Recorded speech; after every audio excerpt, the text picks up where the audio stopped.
Assalamualaikum, selamat malam pemirsa. Senang sekali saya Alam Perdana kembali menjumpai Anda dalam program Berita 5. Hari ini tim redaksi Berita 5 sudah menyiapkan banyak sekali informasi yang akan kami bagikan untuk Anda. Salah satunya terkait di mana perayaan Waisak di Kabupaten Pati dan juga ratusan warga desa Kayen menyegel tanah Bangkok. Maksud kami bengkok kepala desa mereka. Apa yang menyebabkan hal itu dilakukan mereka? Informasinya akan kami kabarkan kepada Anda. Berikut kita mulai Berita 5 selengkapnya.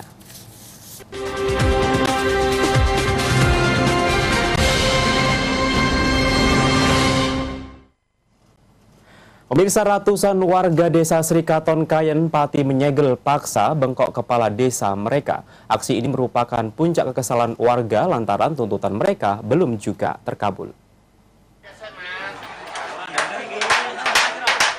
Dengan mengusung papan berisi berbagai tuntutan, ratusan warga yang sebagian besar petani ini berduyun-duyun menuju lokasi bengkok kepala desa setempat. Tidak hanya orang tua, kaum ibu hingga manula dan anak-anak ikut dalam aksi spontanitas ini. Aksi ini merupakan puncak kekesalan warga atas berbagai penyimpangan yang dilakukan Kepala Desa Srikaton Ali Sasmito. Selain dituding mencaplok hasil lelang bondo desa, Kepala Desa diduga menjual sebagian aset balai desa, serta merekayasa perpanjangan masa jabatannya selama setahun. Yang terakhir, Kepala Desa melakukan penerimaan perangkat desa yang diduga penuh dengan nepotisme. Namun belakangan program tersebut batal terlaksana karena didemo warga. Setiba di lokasi bengkok desa, warga berorasi sambil meneriakan tuntutan agar kepala desa setempat turun dari jabatannya. Mereka juga menyatakan bengkok kepala desa disegel oleh rakyat dan menancapkan papan pengumuman di atas tanah bengkok tersebut. Itu tuntutan kita satu adalah untuk membubarkan BPD yang baru. Dan yang kedua untuk mencabut SK Bupati Pati terhadap PJ Ali Sasmito yang secara terang dan secara nyata itu sudah cacat hukum. Usai menyegel paksa bengkok kepala desa, warga kembali ke dusun. Jika tidak ada penyelesaian dari pemerintah kabupaten terkait kasus ini, warga mengancam akan melakukan aksi yang lebih besar. Edi Setio, Simbang 5 TV, melaporkan. Merosotnya harga cabai di pasaran berdampak pada petani cabai. Sebulan terakhir ini saja harga cabai menurun hingga 60%. Di tingkat petani bahkan harga cabai ada yang hargai Rp3.000 per kilogramnya.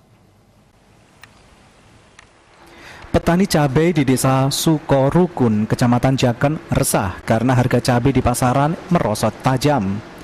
Anjloknya harga cabai diduga karena cabai yang melimpah. Harga cabai dari petani saat ini hanya Rp3.000 per kilogramnya, padahal sebelumnya berkisar Rp10.000 hingga Rp15.000. Jamirah, salah satu petani cabai setempat, mengaku resah terkait merosotnya harga cabai di pasaran. Sudah sebulan terakhir harga cabai menurun hingga 60% dari harga sebelumnya. Saat ini tak banyak tengkulak yang mau membeli hasil panen cabai mereka. Kendati harga cabai di pasaran merosot, namun saat ini kualitas cabai hasil panen cukup bagus. Diharapkan jelang Ramadan ini harga cabai dapat kembali stabil sehingga petani cabai tidak mengalami kerugian terlalu banyak. Haryanti, Simpang 5 TV melaporkan. Memang masalah cabai ini memberikan banyak dampak, baik positif ataupun negatif. Positifnya mungkin bagi ibu rumah tangga harga kebutuhan pokok semakin menurun, namun bagi petani ini memberikan dampak negatif karena tidak mencukupi kebutuhan produksi mereka. Dan kita beralih ke Rembang pemirsa, di mana jelang kemarau para petani garam di wilayah Kabupaten Rembang mulai memproduksi garam lagi, di mana para petani kembali mengembalikan fungsi awal tambak garam mereka setelah sebelumnya digunakan sebagai tambak bandeng. Namun karena belum stabilnya cuaca, proses produksi pun masih mengalami kendala. Jelang musim kemarau dimanfaatkan para petani garam di wilayah Kabupaten Rembang dengan mulai memproduksi garam. Terlihat para petani pun mulai menyiapkan lahan tambak mereka yang meliputi perbaikan tanggul, meratakan tanah, serta mengaliri tambak dengan air laut. Kusrin, salah satu petani garam di desa Purworejo, Kecamatan Kaliori, mengatakan sejak musim penghujan hingga sekarang, pihaknya berhenti melakukan produksi garam selama 6 bulan dan lahan miliknya dialihkan menjadi tambak bandeng. Saat ini tambaknya telah dipersiapkan untuk kembali berproduksi garam. Dan itu sempat berhenti produksi garam selama berapa bulan, Pak? 6 bulan, kurang lebih 6 bulan. 6 bulan. Ini bisa, kurang lebih tidak bisa. Terus selama tidak produksi garam itu tambak ini dibuat apa, Pak? Dibuat ikan. Ikan ya? Iya. Ikan apa, Pak? Ikan bandeng. Oh, gitu. Namun saat ini dengan masih sering berubah-ubahnya anomali cuaca yang belum stabil, diprediksi proses pembuatan garam membutuhkan waktu yang lebih lama. Jika cuaca normal untuk memproduksi garam hanya membutuhkan waktu sekitar 2 minggu, namun dengan kondisi yang masih belum stabil seperti saat ini, diprediksi produksi garam memerlukan waktu hingga 1 bulan lamanya. Aris Kurniawan, Simbang 5 TV melaporkan. Pemirsa, tetaplah bersama kami, informasi lainnya akan kami kabarkan kepada Anda. Di antaranya informasinya adalah di mana para pendukung Prabowo ini melakukan aksi donor darah. Seperti apa suasananya akan kami kabarkan sesaat lagi. Tetaplah bersama kami.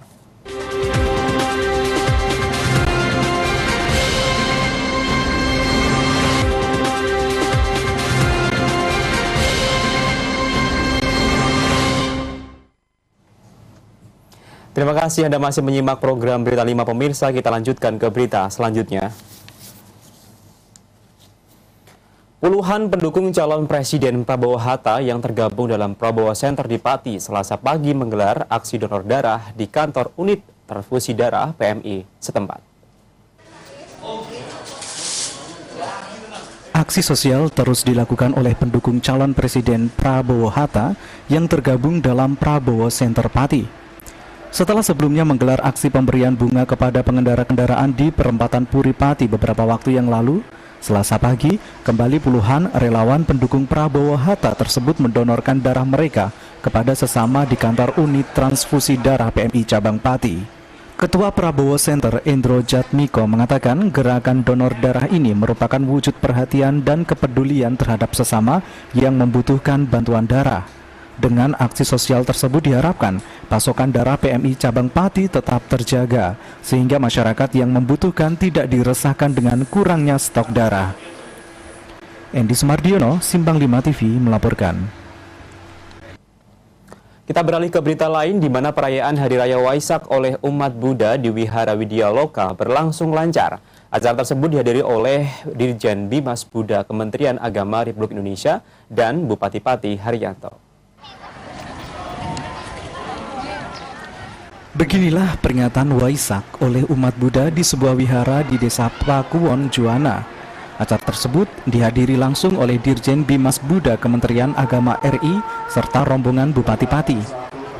Di sela-sela pidatonya, Bante Catamanotera selaku Ketua Panitia menjelaskan acara tersebut telah dipersiapkan jauh-jauh hari. Dalam kesempatan tersebut pula Bante Catamano serta Bupati Pati Haryanto turut memberikan sambutannya. Selamat merayakan Hari Trisuci Waisak 2558. Semoga berkah Tiratana akan selalu menyertai kita semua. Sapi Sata Bawandu Sukitata. Dalam kesempatan tersebut, Dirjen Bimas Buddha Kementerian Agama RI juga memberikan penjelasan terkait tujuan dibangunnya sebuah wihara, yakni untuk sumber kegiatan keagamaan, di mana wihara sebagai tempat belajar mengenai agama Buddha. Yang pertama adalah sebagai sumber kegiatan keagamaan. Itu adalah tujuan didirikan wihara. Jadi pada saat kita belajar Buddha Dhamma, belajar ajaran Dharma yang sebenarnya adalah di tempat ibadah, yaitu di wihara. Dalam acara tersebut tak hanya dihadiri oleh umat Buddha, namun umat agama lain pun turut memberikan hormat sebagai wujud toleransi dalam keberagamaan. Dengan demikian, diharapkan mampu menyatukan umat serta menumbuhkan sikap saling menghormati. Iis Haryanti, Simbang 5 TV melaporkan. Peringatan Haul Kiai Haji Samsul Hadi yang dilaksanakan mulai Sabtu hingga hari Selasa dimanfaatkan masyarakat untuk mempererat tali silaturahim. Dalam acara tersebut, Bupati Pati Haryanto juga menyempatkan diri mengucapkan selamat kepada keluarga besar Kiai Haji Samsul Hadi.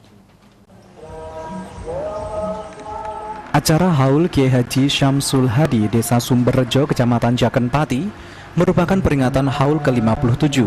Acara yang dimulai sejak Sabtu kemarin ditutup pada hari Selasa dengan dihadiri langsung oleh Bupati Pati Haryanto. Muhammad Abdullah selaku Ketua Panitia mengatakan acara tersebut sengaja digelar dalam rangka memperingati Haul Kiai Haji Syamsul Hadi yang ke-57. Acara tersebut merupakan acara rutin tahunan. Ini apa aja, Pak? Dalam rangka apa? Dalam rangka sebenarnya Syamsul yang ke-57. Kemudian acara ini diadakan setiap acara tahunan lah ya, acara tahunan oleh keluarga bersama dengan tokoh masyarakat sekecamatan Jagan. Bupati Pati Haryanto mengucapkan selamat kepada keluarga besar Kiai Haji Syamsul Hadi. Diharapkan acara tersebut tak hanya untuk memperingati haul saja, namun dapat memberikan hikmah kepada seluruh keluarga besar dari Kiai Haji Syamsul Hadi khususnya. Dan mudah-mudahan tidak hanya sekedar kita memperingati saja, karena tapi kita ambil hikmahnya pada tahun-tahun, setiap tahun kita menyelenggarakan, dan juga kita mengenang pada perjalanan beliau pada waktu itu, yaitu mengembangkan umat beragama maupun juga pendidikan yang ada di wilayah Jaken maupun di Kabupaten Pati. Diharapkan pula tali silaturahmi dapat senantiasa terjaga, bukan hanya bagi keluarga besar, namun juga dapat mempererat tali kasih antar umat muslim. Iis Haryanti, Simpang 5 TV melaporkan. Setelah jeda iklan berikut masih ada informasi lain yang akan kami kabarkan, tetaplah bersama kami.